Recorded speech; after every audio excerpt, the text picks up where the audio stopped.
Alright, good evening here everybody, Alex Starcraft here, welcome back, and I'm going to be bringing you guys this wonderful evening, my first ever how-to. Now I'm just looking over here really quick to show you, the game is going to be between alternate attacks Saka, not entirely sure how to pronounce it, I will say Sake whenever I need to, and Millennium Stephano. Now right now I'm going to go ahead and turn off the all view, go just to Stephano since we will be focusing on him this game. This is going to be a how-to for Stephano ZvP. Now I do know a lot of people love Stephano ZvP lately. It is known in particular for his mass Roach 12 or earlier minute max out style, which is not his only style, but that is commonly what is referred to as Stephano style. And I personally love doing this, but I have indeed found that in the guides it'll give you a rough build that'll say something like you get 14 pool hatch at this particular time, third hatch, timing of gases, roach warren, stuff like that.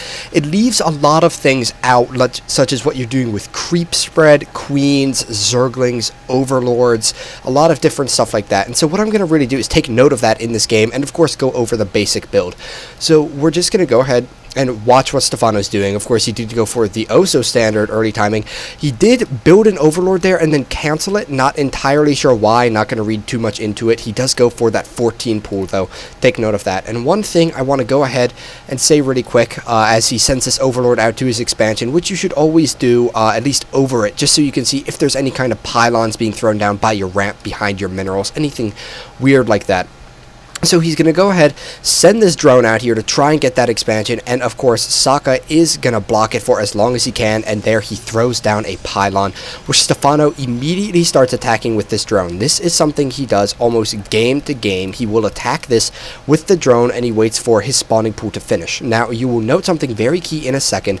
This pylon, he doesn't know if it's going to finish or not. He has not made an overlord at 15 out of 18 supply. He sees it finishes, and then immediately chooses to make an overlord, and that is because if it was to not finish and be cancelled, he could have gone ahead and thrown down that expansion right away. So essentially what you can do is, if you're trying to play a Stephano style, if it gets cancelled, throw down your expansion. If it does not, get an overlord, a queen, and 2 zerglings. That will allow you to not be supply blocked. So you can go ahead, throw the zerglings down to this base, and make sure that you can kill that pylon as quickly as possible and get that queen. Now I'm going to pause it really quick just because I already find myself not being able to say enough. You'll see he does have 450 minerals, and he will be getting this expansion almost as soon as he can. Now something very key you're going to note in just a second as I start it, he's getting down this expansion, he's sending out a drone for his 3rd expansion, but something Stephano consistently does.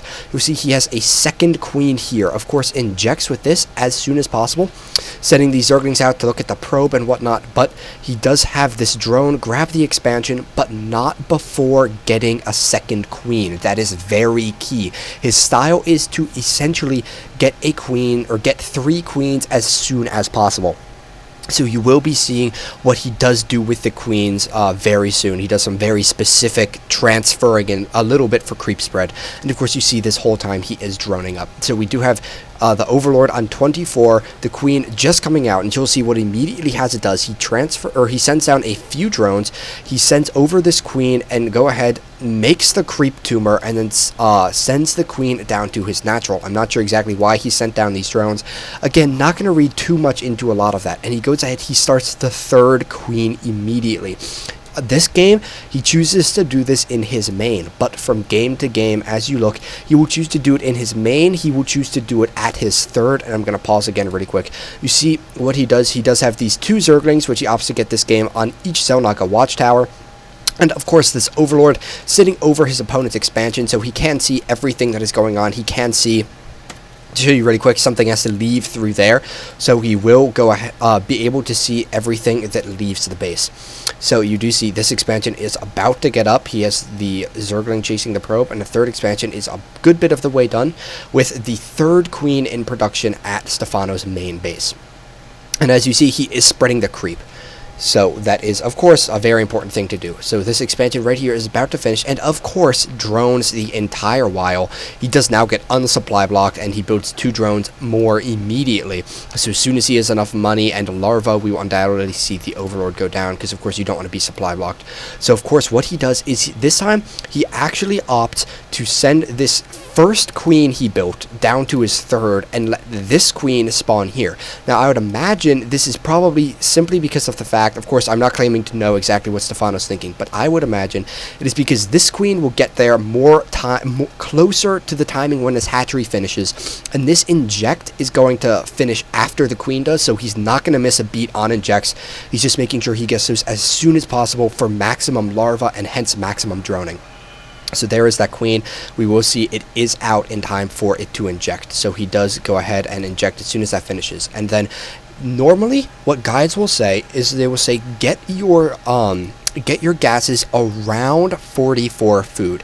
Now that is very approximate. Again, Stephano is a very high level player and has a lot going on inside his head that we cannot necessarily understand. So this game he does choose to actually get both of his gases at 38 food as opposed to 44, with overlords on the way, of course. And I think another part of that, he was maybe supply blocked for just a second, so he couldn't have been droning quite as hard as he would like, so he figured, okay, I'm just going to go ahead and throw up these gases right now. But again, so you see he did get them a bit earlier than normal. Some games you'll see him get them 46, 47, 48 food, sometimes right on 44. All that matters is that it is approximately at the 40 to 44 food mark when you have the number of drones you need to saturate 2 bases, which would be 32 approximately. And of course he does have those 3 queens as well. So we do see that he does have the creep spreading actually on the high ground. Again, not going to read too much into that, but it is connecting his third and his natural. Again, very important just for the motion of units, important for the motion of the queens, and of course the drones, which don't benefit from it. But it also will give him that vision just in case he does need it. He does see something being attacked. It is indeed a zealot moving out, but he has a fair few queens. He sees you see he does not worry about that at all. And now is the, oops, I hit the back button, don't know why I just opted to do that, but we were going to go ahead and look at this, what he does right now.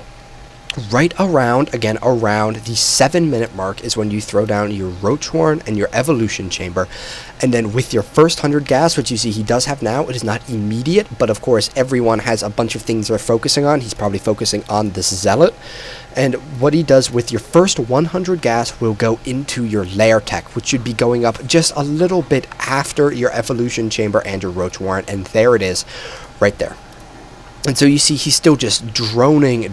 You see a lot in the production tab, but if we take a look in just terms of units, we see that there's only 2 zerglings, 10 drones, creep tumor, and some buildings. The buildings are his third gas, which you can see he times when his evolution chamber and roach warren and lair are all underway. Again, once again, I keep saying this, not going to look into that too very much. You just need to, you want to have your third gas mining essentially by the time that at least the Evo Chamber and Roach Warren get up. Get it after you have all those buildings underway, and make sure you're droning. 14 drones in the production tab. So you see he's currently up 44 to 41, but of course as soon as I put that back, we do see that drone or worker discrepancies start to show. Second 100 gas does go into the metabolic boost, which is of course very important for that little bit of map control. And you see he does have his creep spread essentially all the way to his third now, which is very beneficial. His overlord is going to be driven away. He does see that warp prism. However, I do not think that it hugely influences how he will play. And of course, we're just focusing on exactly what he does. I'll explain why a bit after I'd finished doing this kind of how-to. And so what we see him doing, he's got that metabolic boost. He's still making overlords. He's still droning and droning and droning. And what he is going to be doing is he will keep droning, and then he starts up with the roach production right around when his lair is about to finish. And you see he gets those first few roaches. We'll see what he gets out of the evolution chamber in just a second, and you'll note that he does have 3 gases mining. He does not yet have that 4th gas that he does get up and running. And usually, not all the time, but usually the way that will be distributed is 2 at the main, 1 at the natural, 1 at the third, which I would assume is just to make sure there's optimal drone efficiency when you are mining. So you do see he's actually transferring a few drones out of there. He knows he has maybe a few too many here. Of course, you see as soon as those leave the screen, and he has this. He chooses to get the +1 melee attack this game. I've watched a lot of games of his just to make sure I can kind of make some broad generalizations that aren't going to refer necessarily too specifically to this game. He chooses to get that +1 melee attack. In some games, he will choose to get the +1 missile attack. I'm not entirely sure why he does choose to do that, but of course you will be going for a mostly Roach, but also some Zergling max out, so it is kind of a choice. You will have both. Both will, of course, benefit you. And he does get that Roach speed, or the glial reconstruction, aka Roach speed, with that next set of gas he gets. And so now a very specific thing comes into play. You'll see he has all these upgrades on the way. He has almost no gas. He has 60 drones, and he doesn't even have 4 gases mining yet. So you can imagine he is going to start to get a whole lot of minerals very soon. He's going to build up a lot. And also one thing to note really quick, he just starts to spread his creep back down out into this part of the map, which could of course benefit him later in the game, since he does have this up and running now. That extractor is huge now that it is about to finish. But we do see he actually opts to grab a 4th expansion as well as a macro hatchery. There is going to be this warp prism running in, but Stephano does have units up. He cleans it up. I'm not going to pay too much attention to that. I'm actually specifically going to look away from it, because we are just focusing on the macro. So he gets up this hatchery and this one. That will, of course, this one will allow him for greater economy. This one will allow greater larva production later on in the game, which is, of course, so important, as well as access to later gases later in the game. And what I was saying about him building up all of that minerals, you'll see what he's doing. So you see he's throwing down 2 additional hatcheries, and right now we see 9 overlords in the production tab. I believe a second or two ago there were 10, or there are 10 right now. So you'll see what he's doing. He's at 100 out of 150 supply. That is a huge gap between how much he has and how much he could have. You see there's 5 more overlords in the production tab, but he's started to get to the point where he actually has enough gas that once those overlords finish popping, he can immediately start to get Roach production. His limiting factor will be minerals, but that will very quickly end up not being an issue. And so you'll see the reason he did get those Zerglings at the beginning was just because he thought there, or he might have thought there could be some sort of pressure coming. He did not have that much gas. He opted to get the Zerglings. He knew he would get the Roaches later, which of course would benefit him equally much. Any attacking unit is of course very beneficial. So again, just kind of dealing with that warp prism, not reading too much into it, transferring drones over to his 4th expansion. So we take a look at the workers. He's up to 68 now, so he has done a little bit of additional droning since he started to do all of the pushing. I'm going to pause it really quick. He did a little additional droning. You do not necessarily have to. The point is, once you get these 3 bases, 4 gas, huge number of overlords, and the +1 on whatever, and the Roach speed with this huge number of larvae, you just make Roaches and Roaches and Roaches, and as soon as you run out of gas, just make Zerglings and Zerglings and Zerglings. You can see we are at 11 minutes 40 seconds, and he is at 172 supply, so he is almost maxed at the 12-minute mark, like he is so very famous for. So I am going to go ahead and just kind of watch the attack. You see is transferring stuff down here, sending these Zerglings, which are of course the faster unit, just to deal with those warp prisms. But you will see he's poking around with his Roaches here. You will see he sees that there is a 3rd expansion up and running as he sends Roaches into here. A little bit of double-pronged attacks. I'm going to actually go ahead and go through this very quickly. You see that gets cleaned up, but he does get Roaches into here, and Sake, his own force fields do indeed block him from getting in, and that kind of costs him the game, and we will see a GG in just a second. Bit of a spoiler, but as I was saying, in synopsis, we were not focusing on the engagement, we were not looking at how he did it, and we were not going to be looking at exactly what he was doing with the Roaches, what he was doing with the warp prism, all that fine decision making. It is just looking at the macro. So again, just to summarize, you go for the 14 pool. You opt to get an Overlord, Queen, and Zergling depending on whether the pylon finishes and if you can get up that expansion in time. If you can get it up around 16 food, do by all means. You want it as early as possible.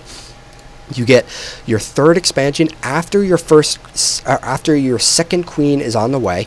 You'll get the second queen will be on the way up here. You get a creep tumor, send it down here. You'll get that third queen as soon as possible, whether it be from the natural or from the third. A few other quick notes I do want to make.